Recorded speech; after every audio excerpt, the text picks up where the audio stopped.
नमस्कार। आज हम भगवद गीता के अध्याय 5 कर्म संन्यास योग में प्रवेश करने जा रहे हैं। यह अध्याय हमें एक बहुत गहरा संदेश देता है। क्या जीवन में सब कुछ छोड़ देना ही मुक्ति का मार्ग है, या फिर कर्म करते हुए भी हम मुक्त हो सकते हैं? श्री कृष्ण इस अध्याय में हमें बताते हैं कि सच्चा त्याग बाहर नहीं बल्कि हमारे मन के भीतर होता है, और कैसे निष्काम भाव से किया गया कर्म ही हमें शांति और मुक्ति की ओर ले जाता है। तो आइए अब सुनते हैं अर्जुन और श्री कृष्ण के बीच का वह गहरा संवाद, जो हमारे सभी संशयों को दूर करता है और हमें सत्य के और भी करीब ले जाता है। कुरुक्षेत्र का मैदान, जहाँ एक तरफ युद्ध का शोर है, वहीं दूसरी तरफ एक मन का युद्ध चल रहा है। अर्जुन का मन अब भी प्रश्नों में उलझा हुआ है। हे कृष्ण, आप कभी कर्म करने को कहते हैं और कभी त्याग की बात करते हैं। आखिर सही क्या है? क्या मुझे सब कुछ छोड़ देना चाहिए या कर्म करते रहना चाहिए? श्री कृष्ण कहते हैं, हे पार्थ, दोनों मार्ग कर्म त्याग और कर्म योग मुक्ति की ओर ले जाते हैं, लेकिन कर्म योग अधिक सरल और श्रेष्ठ है। यहाँ हमें ये समझना बहुत ज़रूरी है कि कृष्ण हमसे ये कहना चाह रहे हैं कि जीवन से भागना नहीं बल्कि उसमें रहते हुए खुद को समझना ही असली योग है। तो क्या संसार छोड़ने वाला ही सच्चा सन्यासी है? अर्जुन ने पूछा। श्री कृष्ण कहते हैं, नहीं पार्थ, सच्चा सन्यासी वह है जो कर्म करते हुए भी उसके फल से जुड़ा नहीं होता।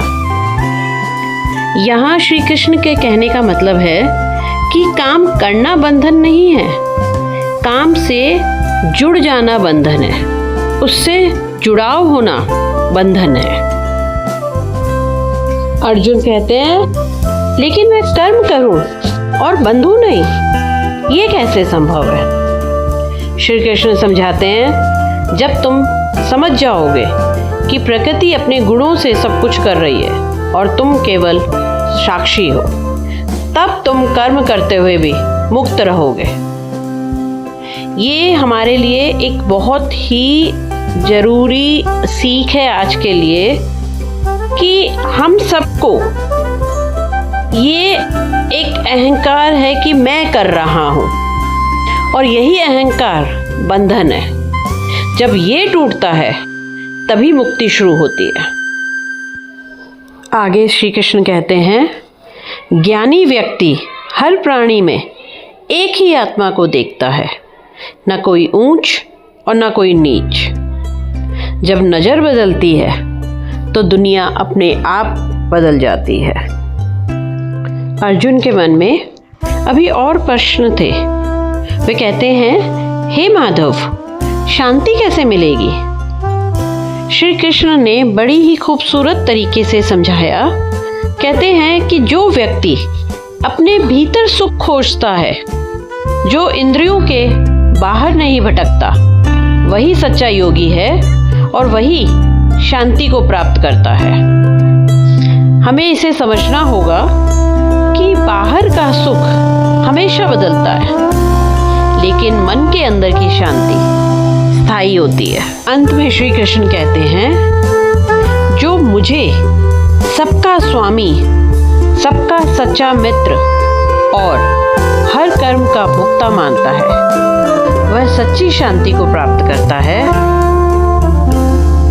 कुरुक्षेत्र का युद्ध अभी शुरू होना बाकी है, लेकिन अर्जुन के भीतर का युद्ध अब शांत होने लगा था।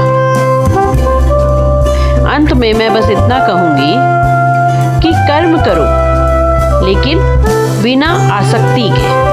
अहंकार छोड़ो और अपने भीतर की शांति को पहचानो। यही सच्चा योग है और यही मुक्ति का मार्ग है। राधे राधे।